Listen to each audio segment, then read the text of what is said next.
어떤 일을 하게 되거나 제일 처음에는요 수업료를 내게 돼요. 수업료를 무조건 내요.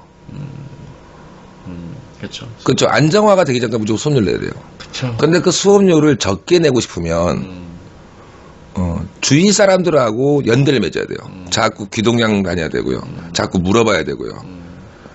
그래야 이제 그 수업료를 약간 적게 낸다고요. 그렇죠. 첫째 그런 두 번째는 뭐냐면 그러면 뭘 하면 먹고 살 수 있겠냐라고 얘기하잖아요. 이거는요 깊게 고민을 해야 돼요. 진짜 깊게. 그러니까 본인이 깊게 고민해야 된다고요. 본인이 깊게 고민을 하지 않으면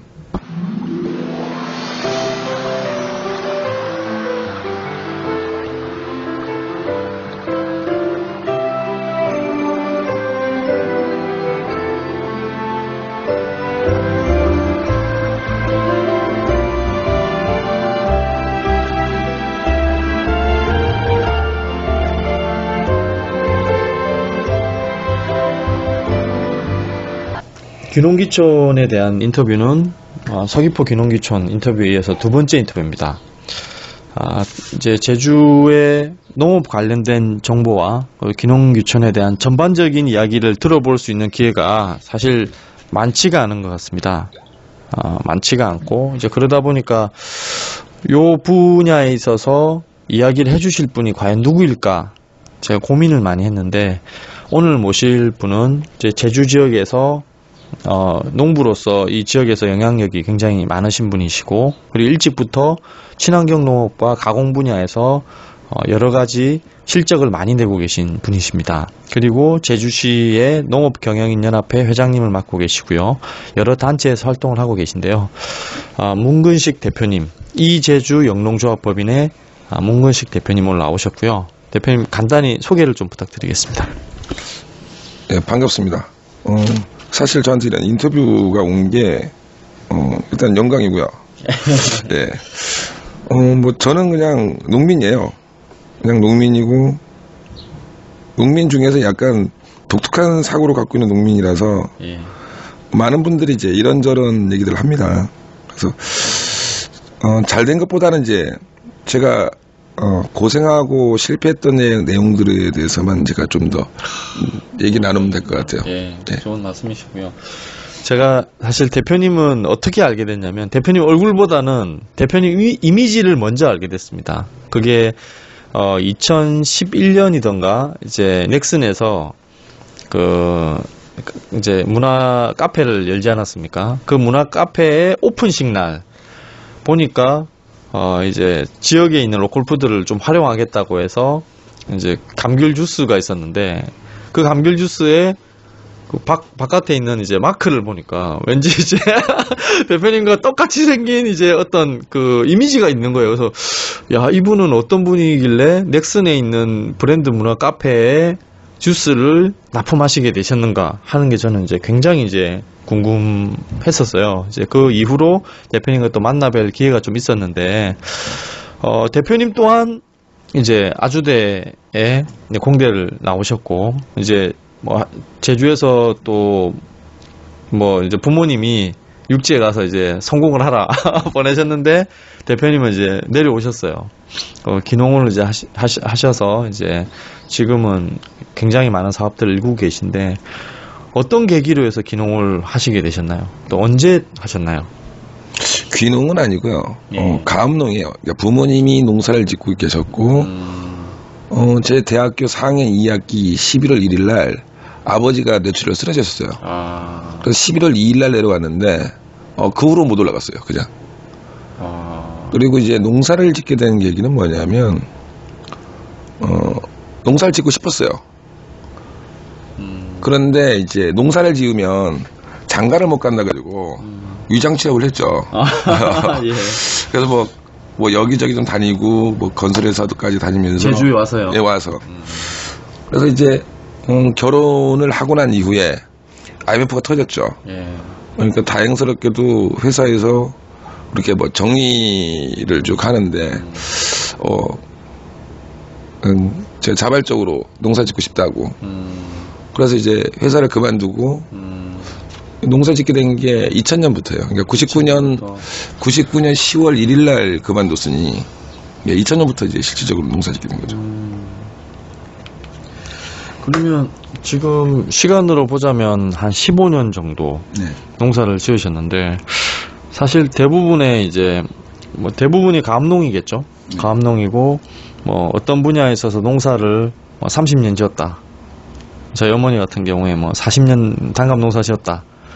하는데 이제 그 농산물 가지고 어떤 상품으로 이제 전국에 출품을 하기에는 이제 그냥 말 그대로 이제 농사만 지은 거라고 할 수 있는데 대표님은 이제 가암농으로 시작을 하셔가지고 이제 15년 정도 이제 농사를 지으셨는데 제주 지역에 친환경 농사를 지으시는 분이 사실 많지는 않다고 제가 들었어요.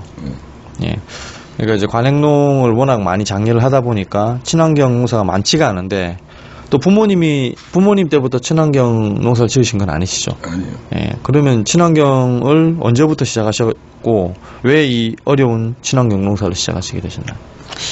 2000년에 이제 감귤농사를 지었어요. 그때 매출이 500만 원이었어요. 그러니까 몇 평이에요, 그러면? 3,000평이죠. 농사를 지으셔가지고요. 네, 첫 매출이 300만 원, 500만 원. 그럼 그걸 농사를 지어가지고 직접 따고 이런 거 인건비나 이런 거 다 해서 총 매출이 500만 원. 매출이.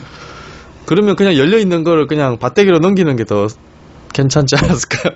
그 당시에 감귤 가격이 얼마였냐면 폭락했어, 폭락. 그러니까 2000년, 2001년, 2002 이때가 엄청난 폭락이었어요. 그래서 가공용 감귤 가격 정도밖에 안 나왔었어요. 그래서 제주도청 앞에 감귤을 쌓아놓고 화형식하고 그때 그러니까 그 후로 이제 나온 것들이 이제 그런 것들이죠. 뭐 휴식연제다, 뭐 감벌이다, 폐원이다. 그래서 이제 요즘 이제 말 나오기 시작하는 이제 감귤특명령제가 2004년도에 나오게 된 거죠. 그러니까 그 당시에 가장 큰 고비였어요. 너무 과잉 생산된 거죠? 그렇죠. 그때 뭐 70만 톤이 넘었으니까요. 지금은 어느 정도? 지금은 뭐 55만 톤 정도 생산이 된다 손 치더라도 굉장히 많이 준 거죠. 그러니까 헥타 수로도 굉장히 많이 줄었고. 어마어마하네요. 예. 그래서 그때 이제 폐원을 막 장려했고 감귤나무 없앴고. 그곳에 이제 다래를 하든지 뭐 그렇죠. 녹차밭을 하든지 뭐 다른 쪽으로 정책적으로 지원한 거죠. 그렇죠, 이제. 그래서 그때 너무 가격이 안 좋으니까 살기 위해서 친환경을 했어요. 아니 농약을 뿌려도 가격이 안 나오니 차라리 안 뿌리는 게 낫다. 차라리 게으른 게 낫지 이거 도저히 안 나온다. 그래서 이 친환경을 단지 그때는 어떤 철학이나 이런 거 없이 먹고 살기 위해서 했는데 분위기가 그 당시에는 친환경이 좀 처음쯤에 되었어요. 그러니까 초창기쯤이에요. 정착이 채도 되지도 않은 상태에서 시작을 하다 보니까 주위의 사람들하고 이제 연대를 맺게 됐어요. 그래서 뭐 젊은 농민들하고 같이 하게 되고 그래서 뭐 이러저러한 활동들 그때부터 하기 시작했죠.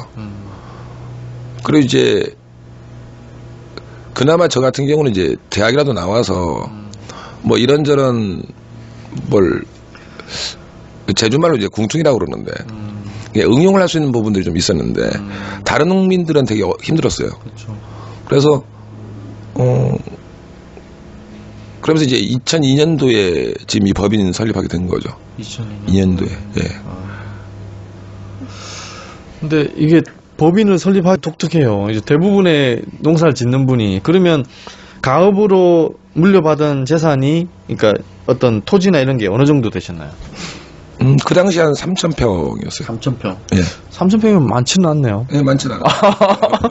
많지는 않은데 대부분이 이제 뭐 3,000평, 뭐 5,000평, 뭐 하우스 뭐 또 그거 한참 이제 가게 되는데 웬만한 분들은 이제 그 당시가 추세였는지는 모르겠는데, 그러니까 영농조합 법인을 만드는 게 정부로부터 이제 어떤 지원받고 그렇죠. 하는 부분도 좀 있고, 그리고 이제 같이 공동 출하하게 되면 또 누리게 되는 지금의 어떤 협동조합 같은 그런 부분도 있을 텐데 농사를 지으신 지 2년 만에 예. 영농조합 법인을 어떻게 만드시게 된 계기는 또 어떤 부분이 있을까요?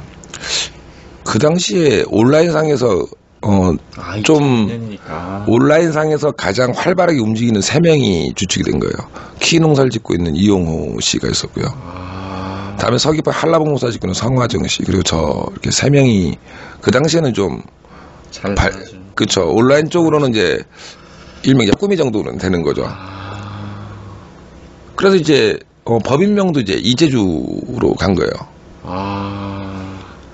근데 이제 실제적으로는 운영을 하다 보니까 너무 귀찮은 거예요. 그러니까 소비자를 계속 만나는데 너무너무 힘들어서. 맞아요.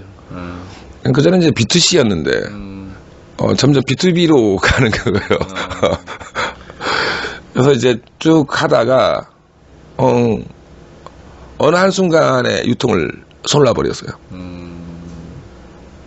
그러니까 유통을 손을 놓게 된 이유는 제가 이제 유통을 하다 보면 비상품 감귤이 많이 나오게 되는데 비상품 감귤을 제일 처음에는 우리 조합원들이 생산하는 정도로는 충분했었거든요. 나중에는 이제 비상품 감귤 수요가 더 많아진 거예요.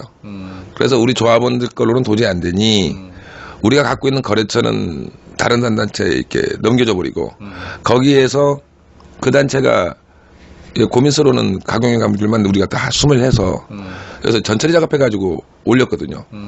그냥 그렇게 하다 보니까 뭐 유통을 굳이 할 이유가 없었어요. 그래서 유통은 아예 손을 떼버리고 그냥 한 전처리 사업, 뭐 가공, 1.5차 정도 그 정도만 쭉 하게 된 거죠. 그러니까 잘 모르시는 분들이 이제 계실 것 같은데, 그러니까 이제 그 농사를 지으면 상품들은 어쨌든 이제 그 출하가 돼서 나가고 상품으로 해서 이제 비상품 귤들이 꽤 많은 거죠. 그렇죠. 이제 거기에 대한 게 이제 뭐 별도로 또 그거는 별도로 묶어가지고 법인이고 하다 보니까 양이 좀 되고 하다 보니까 이제 그걸로 또 활용하는 그게 이제 뭐 B2B가 이제 된 거죠. 그런 식으로 되고 하기 때문에 굳이 이제 뭐 택배 작업이라든지 이런 거에 이제 집중하기보다는 조합이고 하기 때 양이 되고 하기 때문에 이제 거기 집중하셨다 이런 부분인 거죠. 예.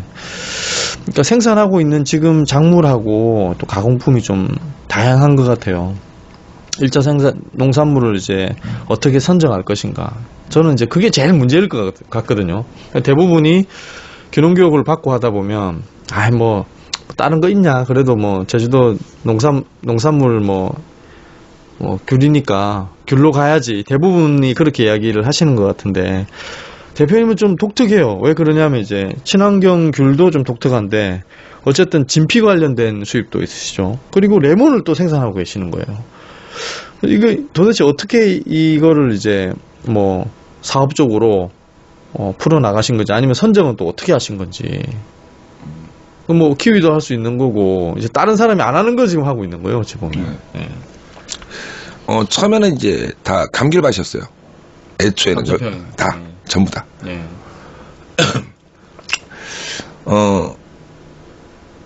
바이어가 오는데 뭐 감귤이나 키위나 한라봉이나 우리가 이렇게 묶어서 이제 보통들 이렇게 유통을 했었는데 초창기에 생산자 여러 명이었으니까. 예. 감귤만 빼고 키위하고 한라봉만 갖고 와요. 여기가 지역이 삼양 지역인데 제가 또 깨울러 가지고 맛있게 만들질 못해요. 당도나 이런 게. 당도나 뭐 지리적. 그러니까 남들보다 괜히 더 많은 노력을 기울이면 당도도 높게 만들 수 있음에도 불구하고 제가 게을러 가지고 당도를 못 만드는 거예요. 남들 같이만 하면 당도를 못 만들어요. 그래서 이제 한라봉도 농사를 지어봤는데 역시 마찬가지예요. 그래서 이제 내가 정말 잘할 수 있는 게 뭐냐면 신감귤은 내가 정말 잘 만들 수 있을 것 같아요. 농사를 지어보시니까. 예. 그래서 이 지역에 맞는 게 무엇일까를 고민했어요. 그러니까 많은 노력을 기울이지 않고 이 지역에 맞는 농산물이 무엇이냐를 봤는데 뭐 향상귤이 일종의 뭐 레몬 같은 것들이었어요. 그래서 그냥 다 레몬으로 다 바꿔버렸어요.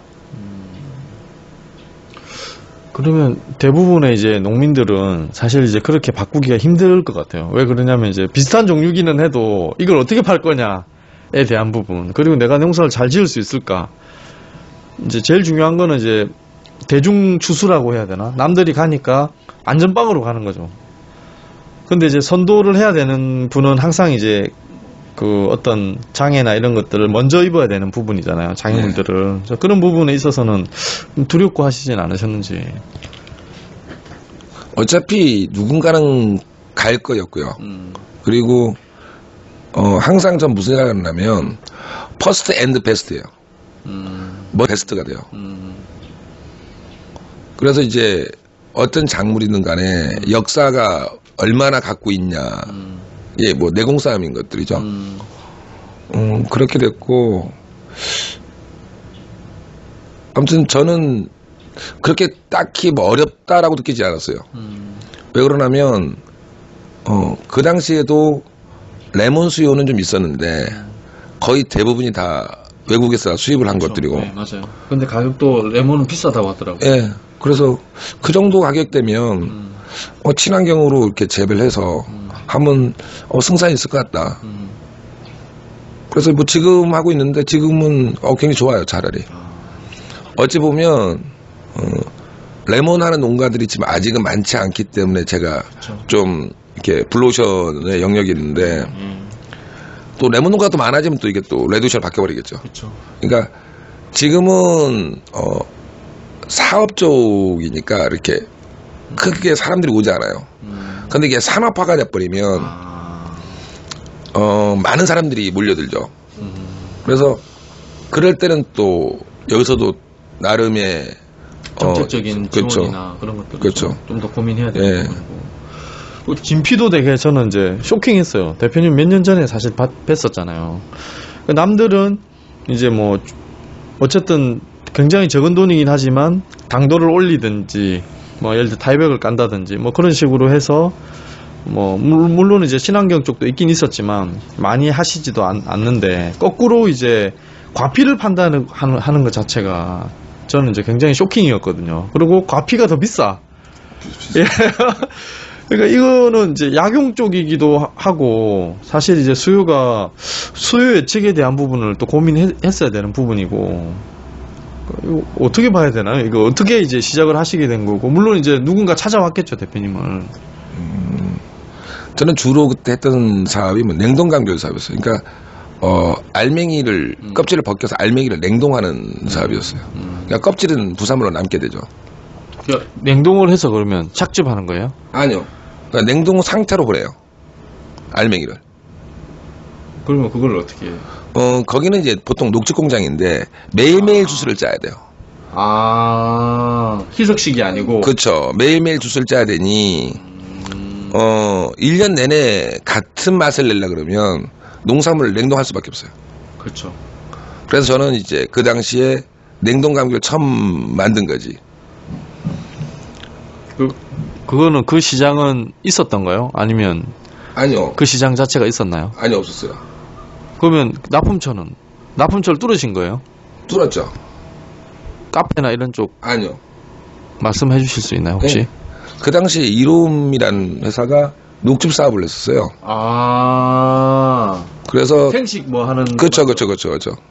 지금 이제 이롬 녹즙이 없어져 버렸는데 그 당시에 어떻게 꼬셨냐면, 그러니까 꼬신 거.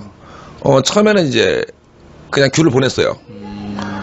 그러니까 공장에서 깔 수가 없대. 힘들어가지고. 그렇죠. 그래서 꾀를 냈어요. 그러니까 우리가 1년 내내 공급을 하려 그러면 냉동밖에 없는 것 같다. 근데 그 당시에 뭐 그런 것도 없었으니까 전혀. 그렇죠. 경험도 없고 이런 모델이 없었으니까. 그렇죠. 그래서 이제 얼음 공장을 빌렸어요. 아예 내가. 그러니까 얼음 공장을 겨울철에는 이제 얼음 공장에 노니까 얼음 공장 내가 임대를 내가지고 귤을 까가지고 다 얼려버렸어요. 얼려서 이제 보냈죠. 그리고 나니까 그게 약간 대박이 터졌어요. 그래 그 다음 해에 그 주문량이 갑자기 많아진 거예요.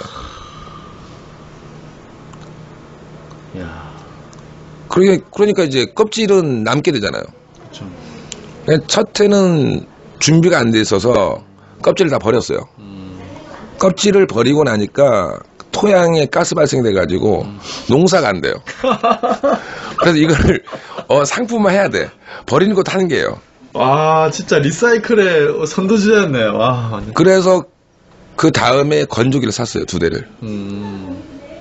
그래서 건조기를 샀는데 그냥 말리니까 건조 햇빛이 말리니까. 아니요. 그러니까 건조기에 말리는데 이게 일정하지 않은 거예요. 마르는 게. 그래서 채를 썰어서 말리기 시작했어요. 채 써는 기계를 사서. 예.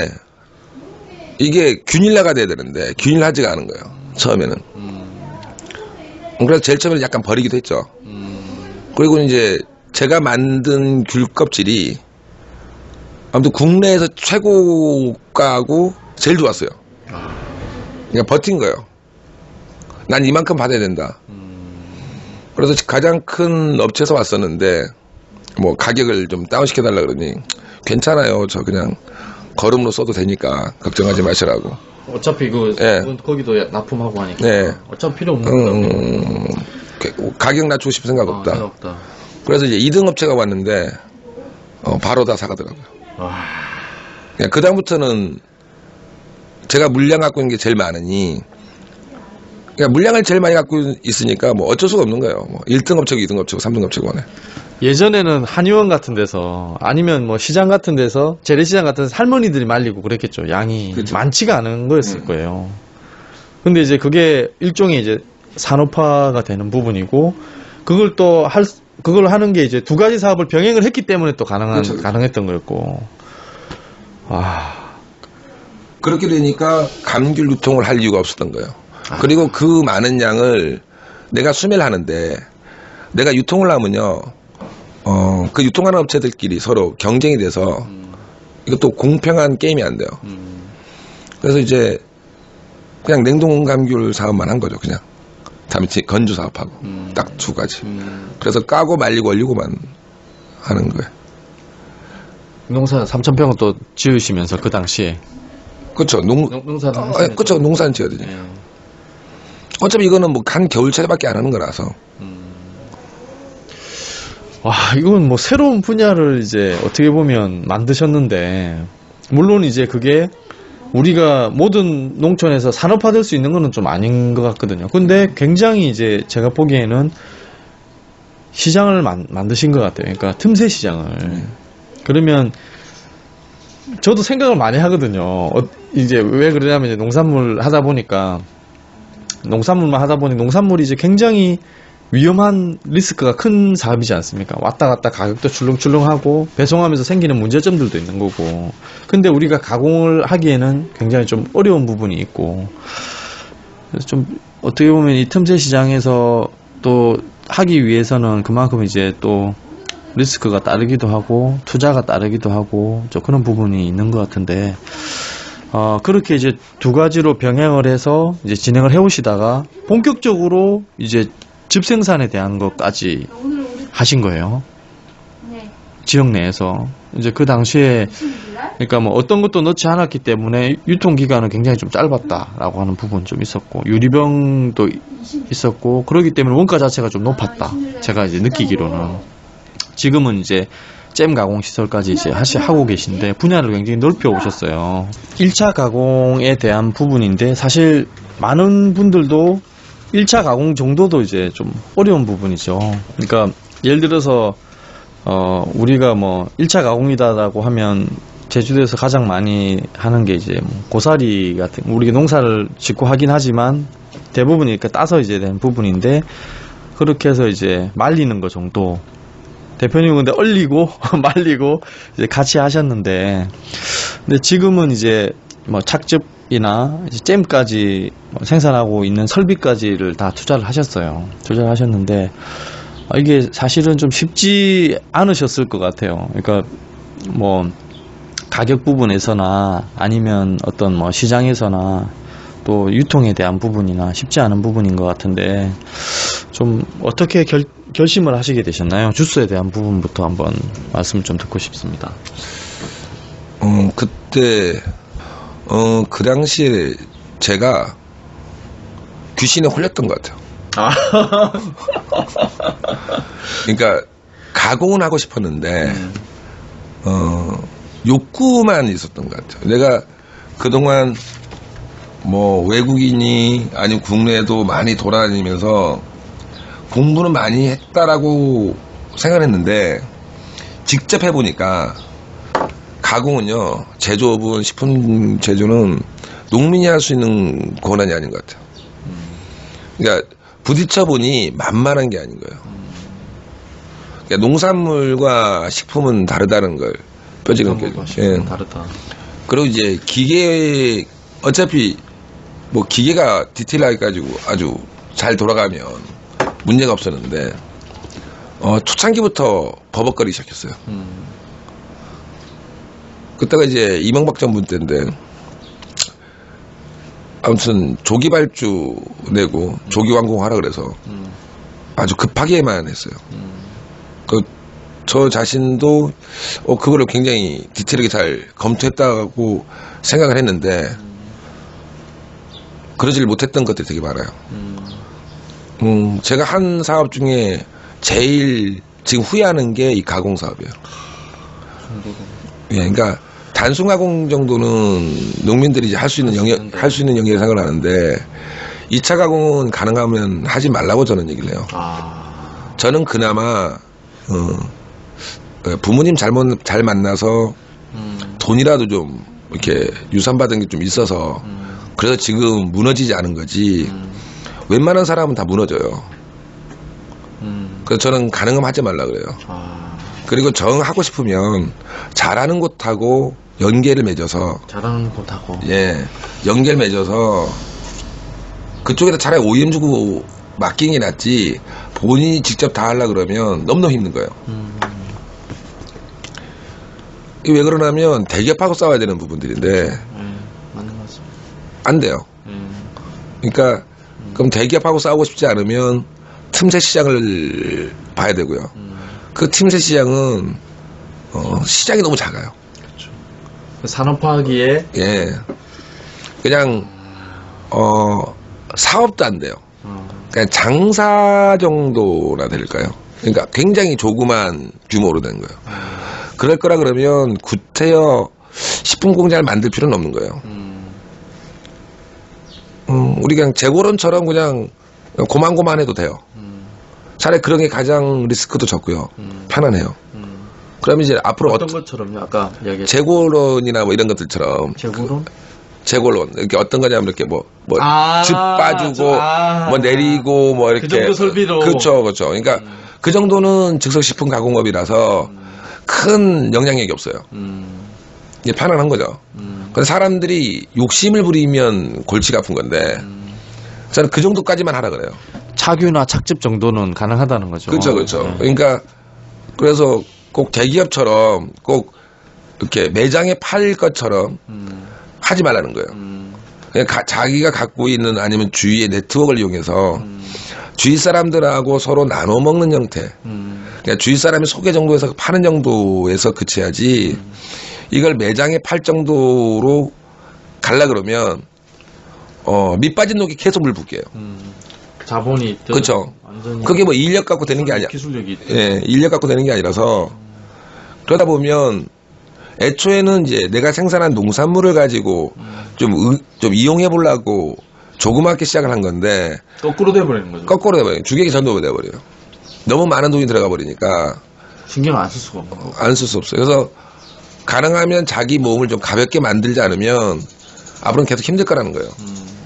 그러니까 저같이 이미 수렁에 빠져버리면 헤어나려고 애는 쓰지만 저도 이 부분은 굉장히 저도 고민하는 부분이고 후회를 되게 많이 하죠. 남들이 보면 화려해 보이는데 뒷면에는 되게 힘들어요. 사업적으로 보자면 아까 이야기한 단순 가공 쪽이 그렇죠. 쏠쏠하고 충분히 이제 산업적으로 가진 않는다 하더라도 사업적으로 충분히 그렇죠. 좋은 지금도 이제 운영하고 계신데 이제 거기에 조금 더 이제 시설 투자도 많이 하고 직접 하시겠다고 또 생각을 하시다 보니까 가지게 되는 어떤 이제 한계 그런 부분들이 많이 이제 부딪혔다는 거죠. 아, 그럼 정말 이게 쉽지는 않은 것 같은데 사실 이 농산 가공 쪽이 농산 가공을 전문으로 하는 회사들도 제주도에 있는데 쉽지 않은 것 같더라고요. 쉽지 않아요. 예. 그러니까 예를 들어서 뭐 이런 거 있죠. 감귤을 썰어가지고 과자로 만드는 데도 좀 많죠. 그렇죠. 예. 그런 데들이 또 이제 뭐 그런 데들도 있고, 그다음 감귤 이용해서 과자로 만드는 데들도 많고, 예.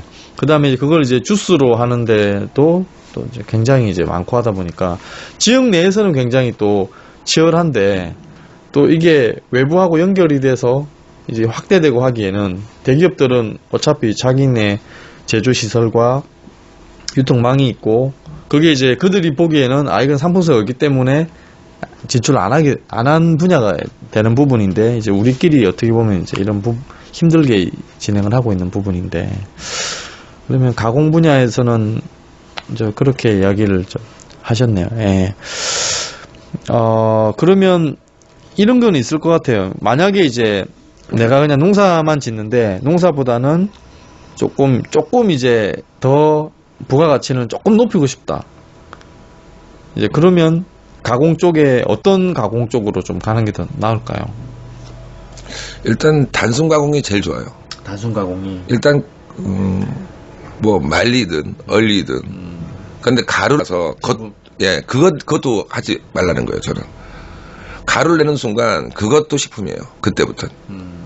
그러면 식약청에 영향을 받죠. 그러니까 단순히 말리는 정도는 괜찮아요. 그리고는 이제 어떻게 해야 되냐면 직접 파는 게 가장 좋아요. 그러니까 자기만의 유통망을 가져야 되는 거예요. 아주 큰 유통망은 아니지만 직거래 유통망이죠. 그러면 뭐 어쨌든 저거 아니어도 상관이 없다는 말씀이시죠? 그렇죠. 그리고 예를 들어서 이런 얘기를 하자고요. 뭐 귤껍질을 뭐 예를 들다 그러면 제가 이제 귤껍질을 분말을 안 내요. 그러니까 귤껍질째 유통을 시키는데 귤껍질을 가지고 분말을 내는 순간 식품이 돼요. 그러면 엔드 유저가 이게 몇몇이가 굵기가 몇몇이에 따라 가지고 또 달라지고요. 그리고 정 그렇게 가루를 내고 싶으면 당신들이 가루를 내라. 가루에서 써라. 너희가 가지고 있는 업자들이. 그렇죠, 그렇죠. 그게 되게 편해요. 그러지 않으면 계속 끌려다녀요. 한 번 가루를 낸 거는요, 식품이라서 골치가 아파요. 보관상의 문제도 있어요. 그리고 그런 것들을 보면 놔두면 뭉쳐요, 서로. 그런 부분들이 있어요. 그러니까 각 농산물마다 약간 다르긴 하겠지만 당도를 가지고 있는 그 농산물들은요 뭉쳐요. 그래서 딱히 뭐 이걸 하라고 생각은 하지 않아요. 그러니까 농사를 짓건 뭐 단순 가공을 하든 간에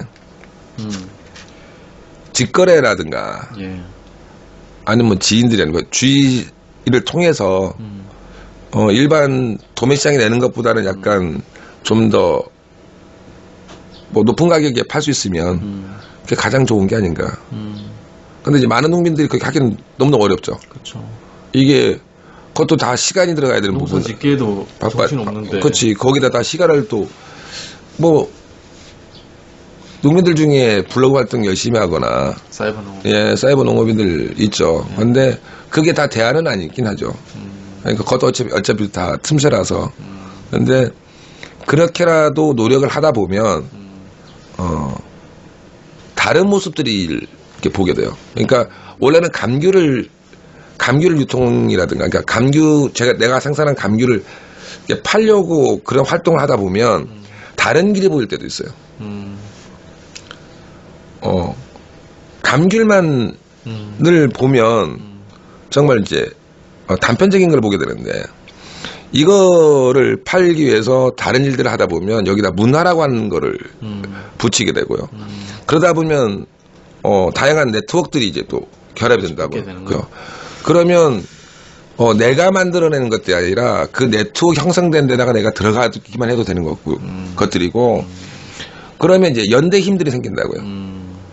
그러면 내가 그렇게 노력을 하지 않아도 혼자만 가면 너무너무 힘들어요. 그렇죠. 그래서 그런 연대를 맺을 수 있는 시스템에 자기가 들어가는 게 가장 편한 거죠. 그리고 그게 자기 개발하기도 되게 좋아요. 그렇죠. 네. 다른 서로 이종 분야에 있는 사람들이 연대가 돼 있는 부분이니까.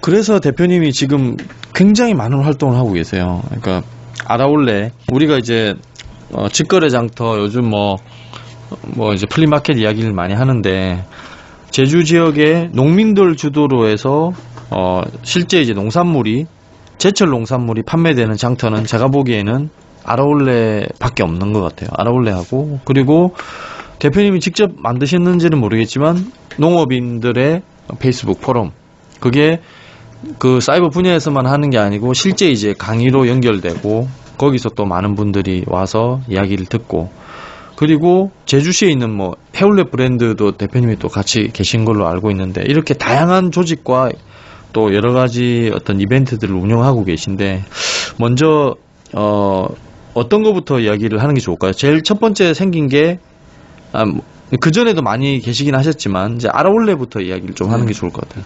알아올래는 어떻게 기획을 하시게 되셨나요? 알아올래는 한농연 제주지회가 직접 운영하는 직영 매장이에요. 그러니까 농민단체가 운영하는 거죠. 하게 된 이유는 단순한 거예요. 조직이 운영이 되려고 그러면 기본적인 운영 자금이 필요해요. 그래서 그 수익금을 가지고 농민단체가 움직일 수 있게끔 하는 그런 거죠. 그러니까 자생력을 갖춰보자라고 해서 제일 처음에 시작을 했어요. 그러니까 농민들이 세련되지 못한 부분들이 되게 많은 거예요. 그렇죠. 첫째 그런 거. 두 번째는 이게 직원을 두어서 하다 보니까 직판장에 예, 직판장에 우리가 직원을 두어서 하니까 채용을 해서 채용을 시켰죠. 하니까 배보다 배꼽이 그럼요. 그래서 지금 굉장히 어려워요. 지금 굉장히 어렵고 근데 이게 가능성은 있다라고 보는 거예요. 지금까지는 계속 적자예요. 근데 이제 어느 순간 이게 정상 궤도에 들어서려 그러면 지금까지 우리가 제일 처음 했던 그 색깔과 많이 달라져 버렸어요. 그래서 이제 조만간 다시 재정비를 할 텐데. 처음에는 그럼 어떤 색깔로 시작하셨나요? 운동성으로 갔어요. 운동성이 옳아요. 그러니까 이렇게 뭐 상품을 진열을 하고, 그러니까 이게 상품이 위주가 아니라 이게 지역의 농산물이 우선이다라고 해서 농산물 위주로 가다 보니까 로스율이 많이 발생해서 그렇죠. 맞아요. 점차 이제 로스가 없는 쪽으로 이제 그렇죠. 가공 쪽을 막 갖게 된 거예요. 맞아요. 그러다 보니까 색깔이 점점 없어져 버린 거예요. 없어지는 거죠. 다른 데하고 뭐. 예, 차별성이 없는 거예요. 맞아요. 뭐 근처에 있는 뭐 유기농 매장이나 이마트나 뭐 하나로마트나 다르게 하나도 없어져 버린 거예요.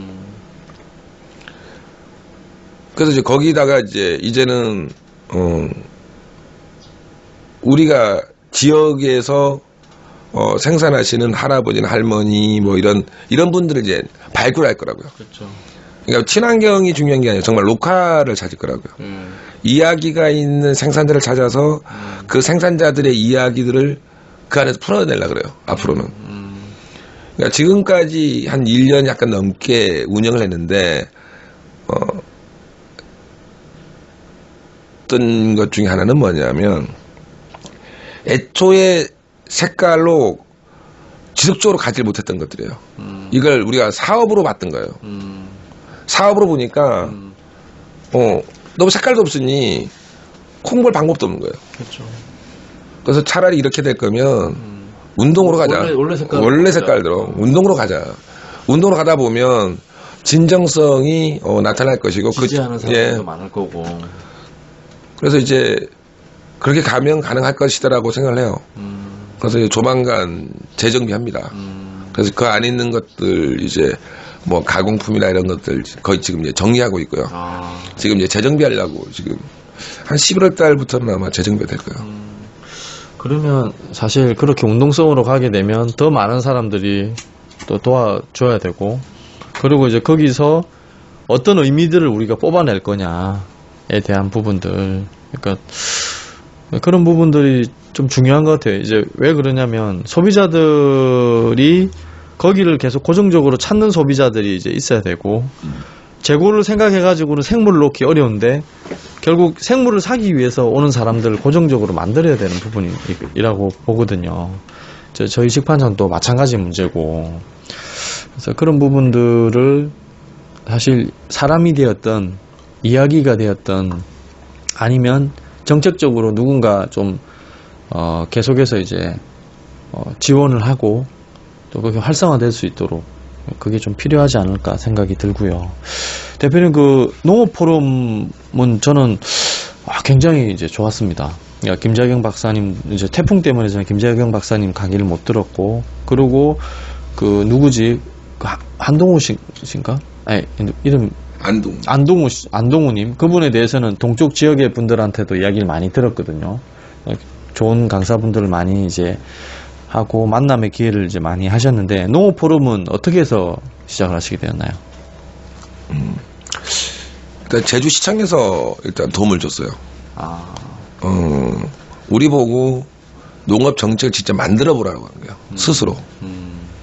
그러니까 우리가 계속 그런 요구도 했었고, 시청에서도 그런 우리의 요구를 받아들여서 일단은 향후 4년까지는 지원을 해줘요. 운영비라든가 이런 부분에.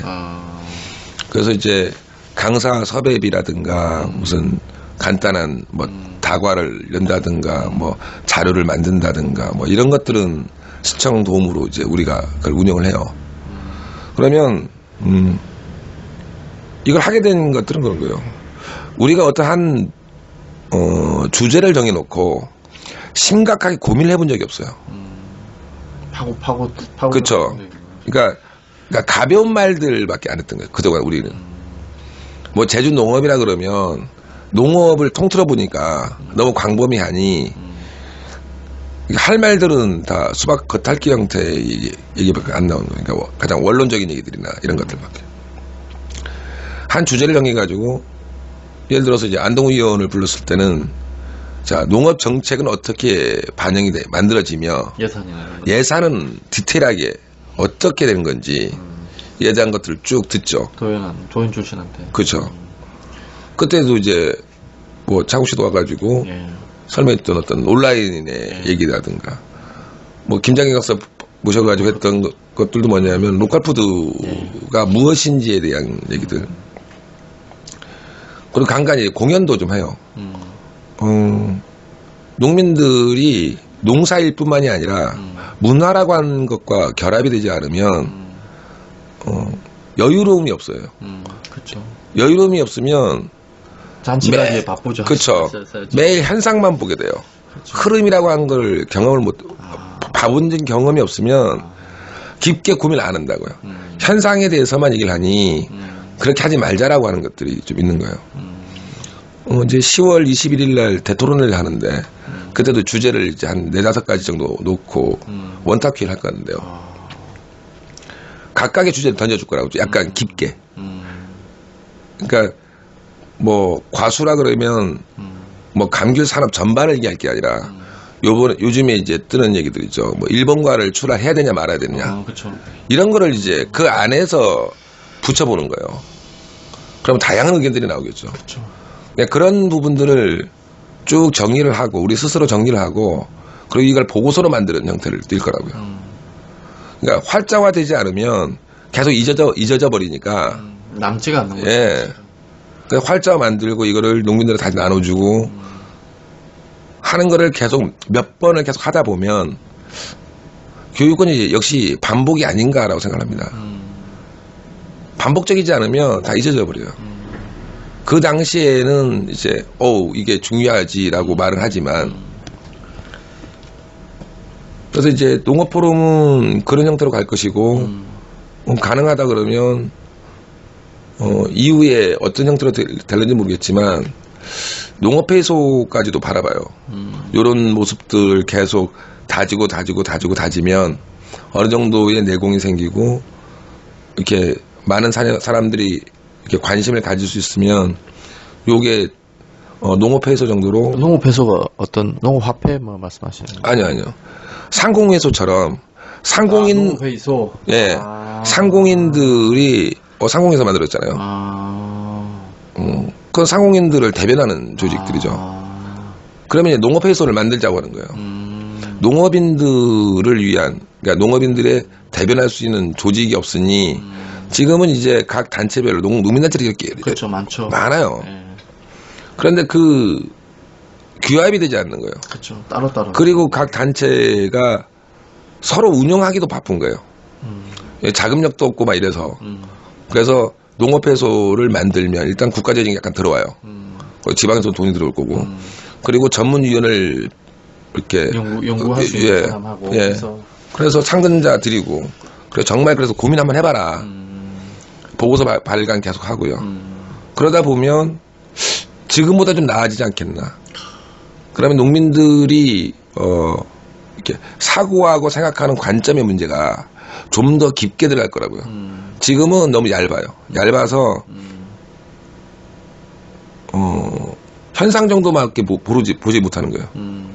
그래갖고는 어려울 것이다. 변화를 봐야 된다. 안 그래도 이제 뭐 외국에서 자꾸 개방화에 따라 가지고 힘들어 죽겠는데. 그렇죠. 네. 우리 스스로 고민을 좀 더 해야 되고 이걸 어떻게 풀어나가는 가장 지혜로운 것이냐에 대해서 얘기할 수 있는 어떤 장이라도 마련하면 좋겠다라는 생각인 거예요. 뭐 그 정도. 사실 지금 제주도 농업하고 가장 많이 이야기되는 게 저건 것 같아요. 이제 한중 FTA. 네. 한중 FTA에 대한 부분인데 어떤 분들은 이게 굉장히 위기다. 또 어떤 분들은 기회가 아니냐. 뭐 이렇게 보는데 제주에 귀농을 하신 분들한테도 이게 도대체 어떻게 되는 거야? 뭐 생각하시는 분들 많을 것 같은데 대표님 보시기에는 좀 어떠신 것 같아요? 일단 암울한 거예요. 이거는 어린애가 봐도요. 게임이 안 되는 싸움이에요. 많은 사람들은 얘기합니다. 기회라고 얘기를 하지만 그 기회를 얻을 수 있는 사람이 몇 명이나 되겠냐고요. 그렇죠. 그러니까 대다수의 농민들은 암울해요. 그렇죠. 대다수 농민들. 그 중에 몇 사람이 이게 기회일 수는 있어요. 그렇죠. 하지만 그 기회인 사람이 대안이 될 수는 없는 거예요. 그렇게 되는 거네요. 예. 그래서 어쨌든간 제주 농업은 박살이 납니다. 박살이 나요. 그러면서 정리가 된다고요. 그러니까 농업을 포기할 사람은 포기해버리고 계속 갈 사람은 간다고요. 근데 우리가 농업을 포기한다는 게 이게 저는 이제 이해가 안 되는 부분이 왜 그러냐면 지금까지 해왔고 물론 이제 이런 게 있어요. 야, 마늘금이 안 좋아. 그럼 마늘 말고 다른 거 심지. 예를 들면 그러니까 이제 작물을 바꾸거나 아니면 이제 뭐 규모를 좀 축소하거나 그러니까 우리가 진짜 막 돈을 많이 벌기 위해서 농사를 짓는 거라기보다는 생계적인 부분에 달려있기 때문에 그런 부분이거든요. 근데 그분들이 어떻게 그러면 그러니까 예를 들어서 뭐 귤이 그러면 전혀 안 맞다 그러면 다른 쪽으로 이제 먹고 살아야 되는데 저는 이제 그게 과연 탈출구가 있을까? 그렇다고 계속 해오던 30년, 40년, 뭐 20년, 30년 계속 해오던 거를 돈이 안 된다 하더라도 그런 생각이 좀 들거든요. 네, 그 부분에서 이제 딜레마에 빠진 거예요. 그러니까 외국은 이제 직불금으로 어느 일정 부분을 그러니까 생계는 할 수 있을 만큼의 직불금을 줘요. 앞으로 그렇게 돼야 된다는 거지. 그러니까 그럼에도 불구하고 정리는 된다고요. 정리되는 게 그냥 이제 우리 세대 여기 끝이다. 그러니까 그렇죠. 이제 더 이상 농사를 지으려고 하는 거는 이제 경쟁력이 없다 이렇게 되는 부분. 그런 거죠. 그러니까 그 안에서 틈새에서도 살아남는 분들은 이런 분들일 거예요. 뭐 자기만의 네트워크라든가 뭐 친환경이 됐건 뭐가 됐건 간에 어떤 틈새를 찾아서 가는 분들은 있어요. 그분들은 계속 살아남아요. 하지만 깊게 고민하지 안 하시는 분들은요 방법이 없어요. 대세를 따라가는 분들은 방법이 없다는 거죠. 그렇죠. 그러니까 어쩔 수가 없는 거예요. 그러면 이걸 그러니까 대안을 찾지도 못해요. 그래서 대한민국 정부는 농업을 일단 포기했잖아요. 포기했어요. 포기한 것 같아 진짜. 포기했어요. 아, 이건 어떻게 할 방법이 없는 거예요. 그냥 포기했어요. 그냥. 그러니까 니들이 알아서 스스로 한번 일어서 말하라고 하는 거예요. 근데 일어설 수가 없어요. 와 진짜. 아 진짜 어처구니 없네 진짜. 이건 꼭 농업뿐만이 그런 것도 아니에요. 그렇긴 한데. 네. 아, 근데 농업은 아주 직격탄이고. 직격탄. 예, 직격탄이죠. 예를 들어서 뭐 브로콜리 농사 내가 짓고 있는데 브로콜리가 안 돼서 그럼 나 마늘도 어찌 들어올까 안 되고 뭐 양파도 들어올까 안 되구나. 자, 양파를 농사 짓는 사람, 마늘 농사 짓는 사람이 그럼 브로콜리는 좀 농사 지어보자서 그럼 브로콜리 양이 엄청나게 늘어날 거 아니야. 그럼 다 망하는 거예요. 다 망하죠. 그래서 이제는 앞으로는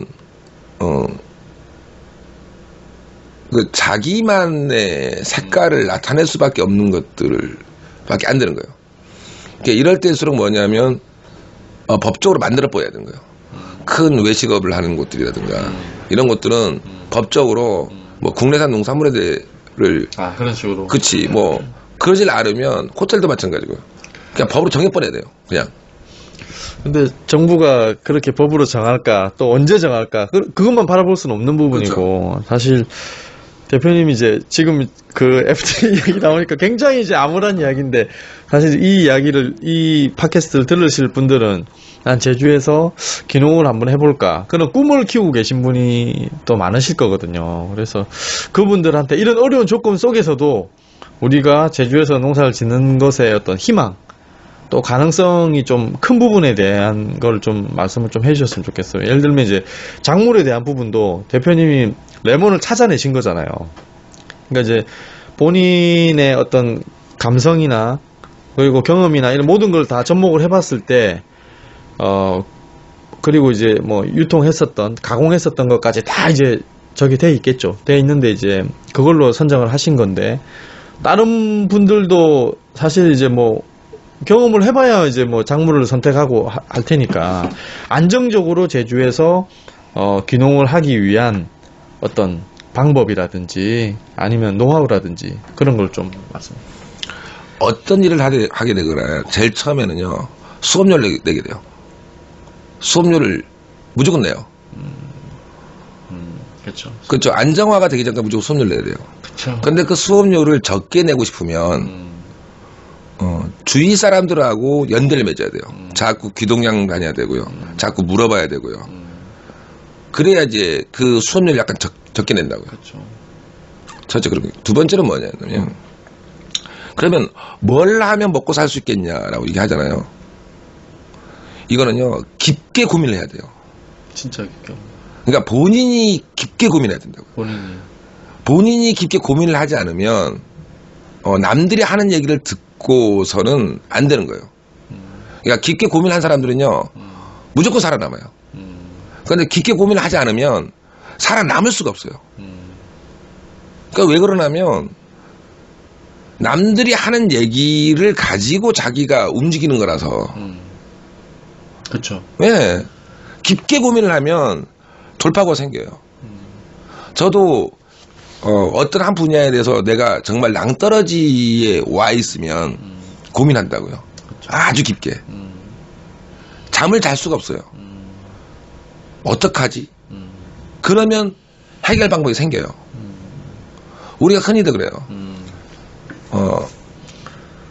고민의 강도가 너무 적어서 그래요. 고민의 강도가 적다. 벼랑 끝에 서야 절실하게 고민을 해야죠. 그러면 보여요. 그러면 꼭 1차 농산물을 생산하는 것뿐만이 아니라 생산한 걸 가지고 내가 어떻게 움직이면 되겠냐 하는 것까지 보여요. 꼭 농업이 생산에 그치는 것들이 아니잖아요. 그렇죠. 예. 교육이나 체험 쪽으로도 할 수 있고 다양해요. 정말 심각하게 절실하게 고민을 해야 되는데 그러지 않는다고요. 그리고는 남을 부러워해요. 부러워하면 일단 따라서라도 해봐야 돼요. 일단 수업료 좀 내겠죠. 이거 그거밖에 없어요. 이게 인터뷰를 한 게 이제 귀농을 하지 마라. 결론은 귀농하지 마라.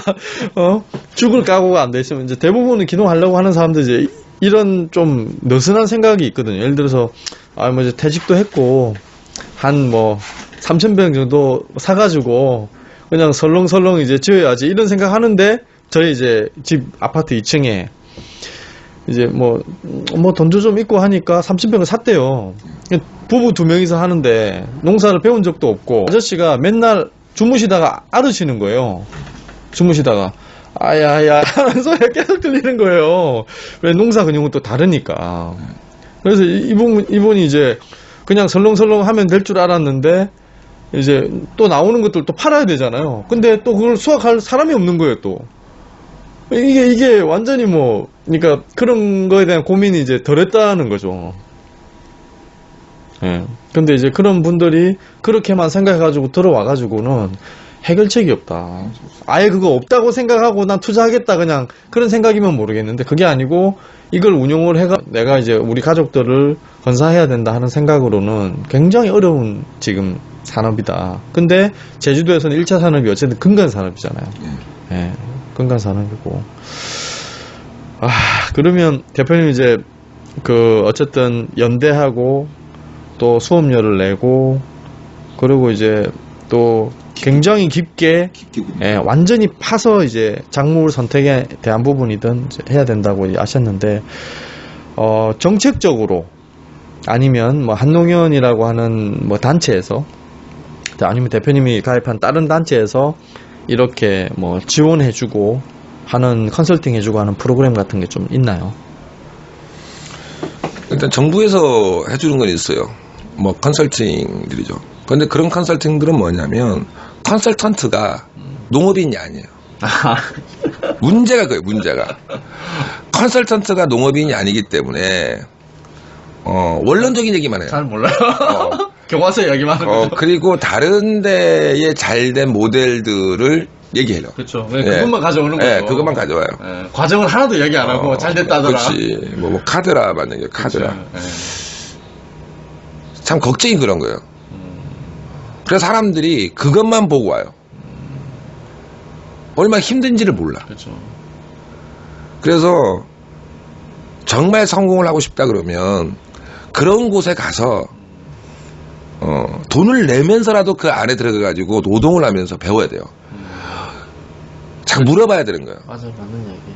어떻게 하면 어떻게 해서 그러니까 왜 이런 일을 하게 됐으며 과정이 어땠는지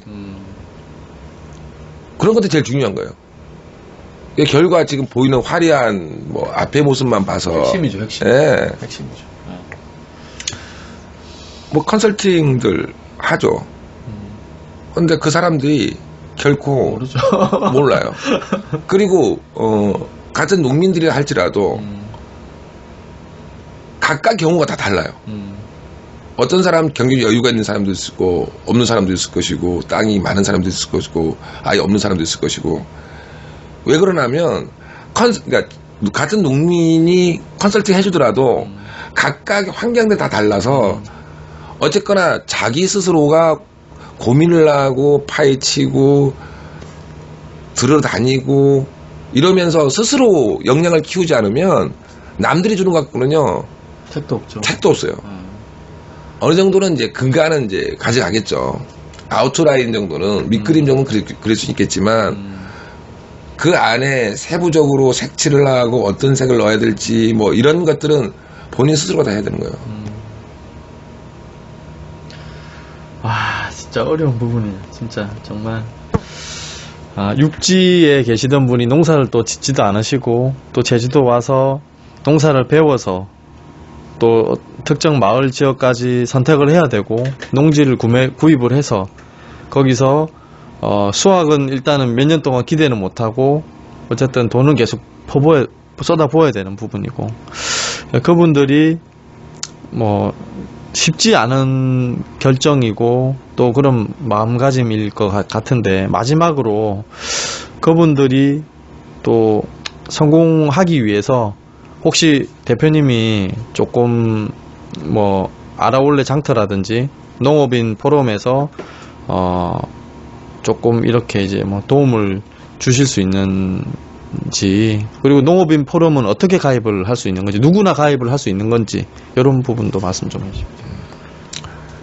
일단 뭐 희망을 줘야 되니까. 되게 힘들긴 하지만 그래도 사람은요 다 살아요. 어떤 환경이 와도 다 살 수 있어요. 그래서 아주 비관적이진 않아요. 그리고 뭐 한중 FTA가 된다 손치더라도 지금 보이는 거는 중국이 원체 광활한 영토에서 단일 장목을 많이 때려버려서 그런 건데, 여기서는 대농들이 힘들 것이지 소농들은 따지보면요 힘들지가 않아요. 자기가 다품목을 가지고 조금씩 분산 투자를 하고 그거를 소득화 만드는 거는 경제적으로 힘들지가 않아요. 그런데 뭐 대규모로 뭐 10,000평, 20,000평, 뭐 100,000평 이렇게 뭐 단일 품목을 가지고 농사를 짓는 투기성 농업들, 이거는 아마 힘들 거라고요. 그래서 투기성 농업들이 아니면 살아남을 수 있어요. 어찌 보면요 투기성 농업이 사라질 거라서 소농들이 더 살 수 있을 거예요.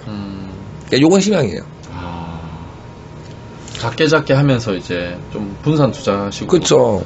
투기성 자본들은요 없어져 버릴 거라서 그래요. 어차피 경쟁을 해서 안 될 거기 때문에 대단히 투기성 농업은 안 한다고요. 이거 뻔한 거잖아요, 그죠? 그러면 그 면적이 농사를 안 할 거라서 상대적으로 뭐냐면 소농들이 먹고 살 수 있어요. 상대적으로. 그런 개미 군단들이 훨씬 낫고요. 그건 약간 희망이에요.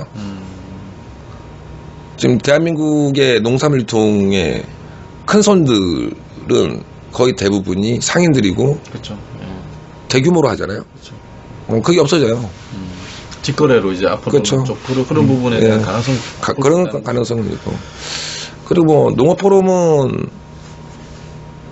어떤 누구든 가입이 가능합니다. 이게 무슨 학생도 가능해요. 그러니까 왜 그러냐면 이걸 만들 때의 취지는 그랬어요.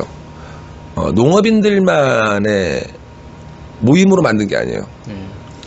그러니까 다양한 사람들이 들어와서 이 부분에 대해서 논의 좀 해달라고 합니다. 맞는 말씀입니다. 농업인들끼리만 모이면요 그들만의 리그밖에 안 돼요. 그래서 매일 하는 얘기가 뭐냐면 그 틀을 벗어나지 못하니까 매일 뭐 농산물 가격은 얼마니, 뭐 무슨 비료를 뿌리면 좋으니, 뭐 이런 얘기들밖에 안 해요. 다양한 얘기들이 묻어나질 않아서 그 포럼의 한계성은 금방 보여버려요. 포럼에 꼭 넣고 싶은 게 문화라고 하는 좀 광범위한 분야를 넣어버렸는데 이거는 그렇게 보는 거예요. 그리고 이름도 왜 농업도 광범위하지만 농촌도 광범위해요. 이걸 넣어버린 거예요. 일부러. 그러니까 문화라는 말까지 넣으면 너무 광범위해서 그거는 약간 배제는 했는데 그래도 그 안에서 중심은 문화라고 하는 놈이 좀 있어야 되지 않느냐.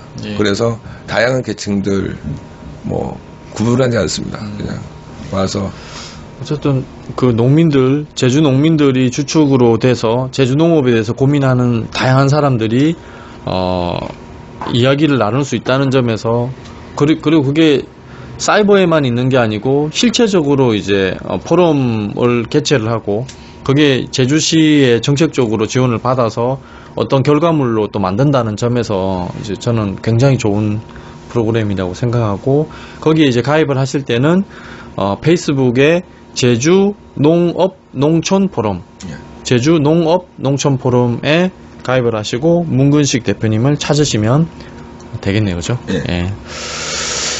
알겠습니다. 그거는 이제 1시간 정도 이렇게 인터뷰를 해주셨는데, 대표님의 오늘 이야기가, 정말 저는 이제 좀 제가 농산물 쪽에서 일을 하고 하는 사람으로서 굉장히 많이 와닿기도 했고, 정말 힘든 또 다양한 일들을 경험을 하셨구나 이런 생각이 들고, 대표님이 하시는 이제 일과 또 정책적인 부분과 그리고 여러 가지 사업들이 이제 좀 더 뭐 지금도 많이 꽃을 피우셨지만 좀 더 우리 지역을 위해서 많은 또 그 큰 어떤 숲이 되어 주셨으면 하는 생각입니다. 오늘 인터뷰 응해 주셔서 정말 감사합니다. 예, 감사합니다. 맞습니다. 네. 찾아 인생을 찾아 하루 종일 주니창에 뛰어다니자 하늘 아래서 내 꿈도 가까이 온다. 여러분, 제주 농업 관련 인터뷰, 또 귀농에 관련 인터뷰 잘 들어보셨나요? 제주의 농업의 현재에 대해서 그 대표님만큼 잘 아시는 분이 없으실 것 같습니다. 지역에서 가장 중요한 핵심 기반 산업이고 하기 때문에 농업 분야에 종사하지 않는다 하더라도 이 지역에 미치는 영향이 굉장히 많은 듯합니다. 인터뷰를 통해서 저는 농사를 짓고 재배하고 그리고 가공하고 좀 더 나아가서 어떤 산업화하는 부분에 있어서, 그리고 또 정책적인 지원에 대한 부분까지 굉장히 많은 부분을 생각을 해볼 수 있었습니다. 이후에도 우리 지역에 1차 산업과 관련된 또 다양한 여러가지 일자리라든지 아니면 가공과 관련된 사업을 하시는 분들의 이야기를 또 들을 기회가 생겼으면 좋겠습니다. 제주이민 인터뷰가 이제 처음 시작한 이후에 40번째 인터뷰를 거의 이제 지나고 있습니다. 어느 정도까지 이 인터뷰가 이제 진행될 것인가, 저도 이제 말씀드렸듯이 솔직히 궁금한 부분이고요. 지금은 제가 중점적으로 생각하는 부분이 인터뷰의 어떤 질적인 부분을 향상시키겠다. 예를 들면 굉장히 중요한 부분에 있어서 다양한 그 분야에서 일하고 있는 사람의 이야기를 입체적으로 들을 때 많이 여러분들에게 도움이 될 것 같고요. 그리고 저 나름대로 또 인터뷰를 하면서 정리가 될 듯 합니다. 농업 분야는 기반 산업이기 때문에 다양한 이해관계자의 이야기를 듣는 것이 이 산업 자체를 이해하는데 굉장히 많은 도움이 될 것 같습니다. 다음에 기회가 된다면 로컬푸드와 관련된 인터뷰도 한번 하면 좋겠네요. 예. 여러분 재밌게 들어주시기 바랍니다. 감사합니다.